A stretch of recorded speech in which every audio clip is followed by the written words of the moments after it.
and welcome back to our continued coverage here at Computex 2014. I'm still at the G.Skill booth, and we are here to talk to you guys about the finals of the OC World Cup. Standing next to me, I have the project manager of HWBot, Peter, aka Massman. Peter, how you doing today? I'm excited. Yeah, are you? This is awesome. You're actually the finalist judge, as a matter of fact. Yes, that is correct. So you're obviously well prepped for this. I mean, your overclocking career probably extends well beyond this event and many others. Is that right? Well, my overclocking career was probably a bit, maybe a little bit above average. There's a reason why people become referees and judges. This is absolutely true. You need to know exactly what you're looking for and exactly what to spot, right? Yeah. Excellent. So I kind of want to talk a little bit about how our finalists got to be the actual final two spots, because I know there was a bit of a juxtaposed attack from back and forth, but here we are with the finals. The first and second place, we have Splave and we have 8-Pack. So can you kind of go through the scoreboard with us and kind of explain exactly how they chalked up the points that got them to the final round? Sure. So as you already know, there were 4 benchmarks. Right. SuperPi 32M at 5 gigahertz clocked was fixed. Aquamark 3, Max Memory Clock, and Godzilla. So in both SuperPi and Memory Clock, both contestants were very close to each other. Splave got the win in SuperPi, and then 8-Pack got a win in Max Memory Clock. Whereas in Aquamark, Splave had a much worse CPU. He could only run 6.1 gigahertz, whereas 8-Pack got 6.5 gigahertz. So yeah, go ahead. He got completely dominated in that stage. In Godzilla, however, it was the opposite way around. Right? 8-Pack had some issues with his card, and then Splave took the win in that one. Obviously, breaking it completely down to how well they'd been their components, what physically they had on them, and what was actually working. Yeah. Right? Okay, excellent. So other than the score breakdowns themselves, what benchmarks did they choose for the final day? So the final day is actually pretty interesting because during the qualifiers, the organization set the benchmarks. But in the final, G.Skill picked their own benchmark, and then both finalists could pick their own benchmark as well. Excellent. So they could basically pick a benchmark that they know they're strong at or their opponent is pretty weak at.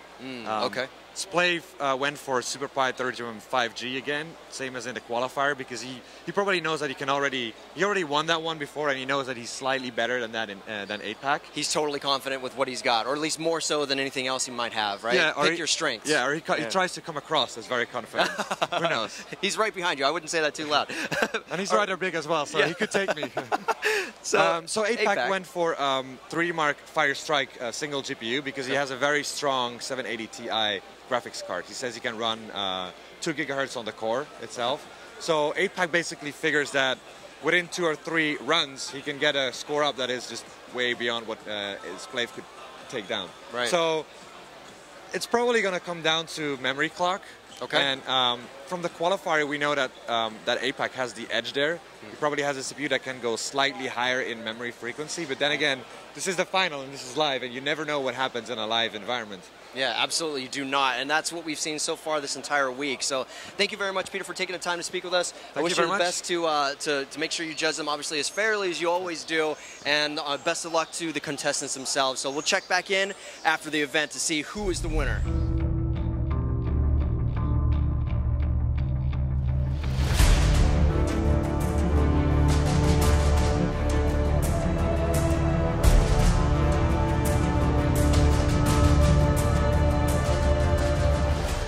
Right behind me, I have 2 titans in the overclocking industry battling it out for $10,000. This is the biggest single prize yet for an overclocking event here at G.Skill's booth for the OC World Cup. We have 8-Pack on my right and Splave on my left doing everything they can to win.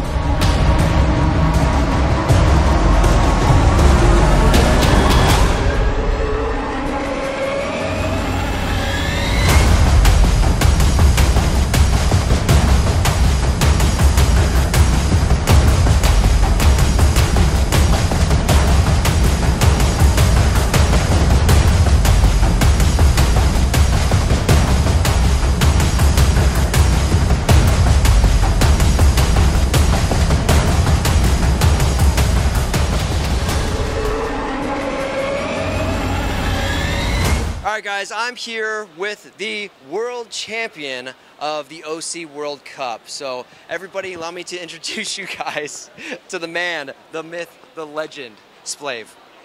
How does it feel, man? You just won 10 grand. That's the biggest prize so far that anybody's won, a single prize that anybody's won in overclocking. How does that make you feel, man? Feels good. Really excited. Really tired. Yes. It's a lot of work today. You had a lot more energy earlier in the beginning of the week, and I know that every day is just a late night for you guys. You know, out socializing with every other vendor out there, just getting to know everybody. I'm sure it's just people just throwing drinks your way.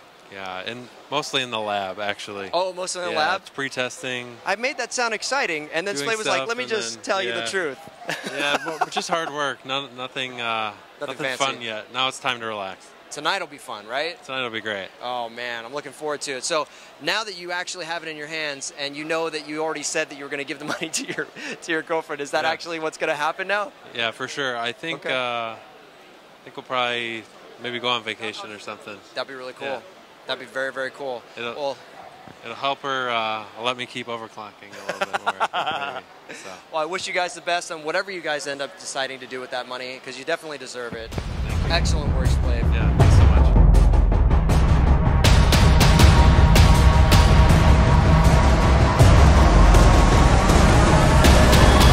All right, guys, so I'm here with APAC, and he came in at a very close second place, my friend. So why don't you give us a quick chat on exactly what happened, what went through your mind, and how close you actually came? Well, I had a definite strategy for today's benching. My maybe forte, as you would say, was 3D benching, and that's where I hold several world records, probably over 10 or 12 world records in 3D benching. So I got the 3D Fire Strike score up as early as I could at would probably say unsurmountable score for Alan, because he didn't have as good a card as what I have, and he's not really a 3D bench. So I got that out of the way as quickly as I could. With nail the thing you're good at, hit it first. So I could get the points straight in. Then I switched to doing the memory clock, which I knew Alan's score at that time. And then, of course, I knew that if I actually beat the memory clock, that would be 2 benches out of 3 to me, and therefore effectively the game over, really. Yeah. So that was my strategy, and the clock that Alan got, although very good, was still not up to my best, which is 21.25, and Alan was like at 20.97 or 20.96. Wow. So that was a strategy. I tried the sticks that one of the sticks of memory that G.Skill gave me today, and it was a good stick and got me up to like 20.79 or 20.80. Okay. But it wouldn't go any further than that, or it seemed not to. So I wasted a little bit of time then trying the stick that I had used in the qualifiers, which I knew would actually go further. Oh, okay, okay. But sadly not today, because I fell short by like 3 or 4 megahertz, that's all. And that's a very small amount. On the BCLK, that's like going from 142.5 or 142.6 to 142.7. Right. It's literally 1 notch. It's like 1 second of a clock. Oh, so it's incredibly close. And I mean, I think that still is the correct strategy. Although looking at the time that Alan did for Super Pi, I could actually have possibly beaten that with a good run. In the qualifying stages, I managed to beat that time by a couple of hundredths of a second. But that's 32M low clock challenge is probably Alan's main forte, like mine is 3D benching. Right. I would suggest he's like one or two in the world at that particular discipline. Wow. And had he then pulled out his he managed to get his system to run a little bit quicker, he would have undoubtedly beaten me. You know, his best is a second better than mine, which in that benchmark's quite a lot. Right. So I put all my eggs in one basket and gambled on actually being able to hit my top memory clock, and was 20 megahertz off my best and 3 megahertz off winning the competition. Yeah. So like you say, very close. Yeah. So close, man. Well, hey, thank you so much for talking with us, man. Wish you the best in the very next competition you're in. Yeah, I'll be back to win next time. Awesome. I'm glad to hear it. Thank you. No problem. Thank you.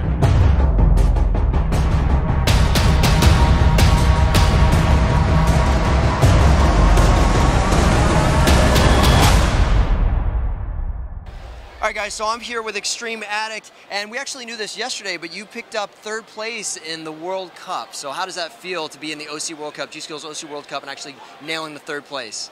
You know, it's always my aim to be top 3. I try to join each live competition.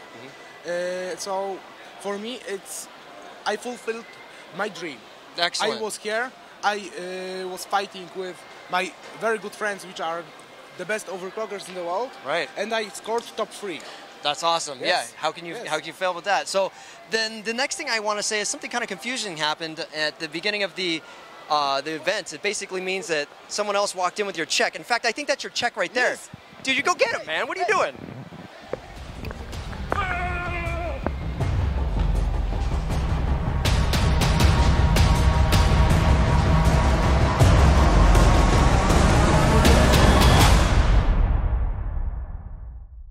And that is going to wrap up our coverage of G.Skill's Overclocking World Cup event. If you guys liked what you saw today, don't forget to click the like button. And if you haven't already done so, click subscribe to any of our various YouTube channels, and we will see you guys back in the States.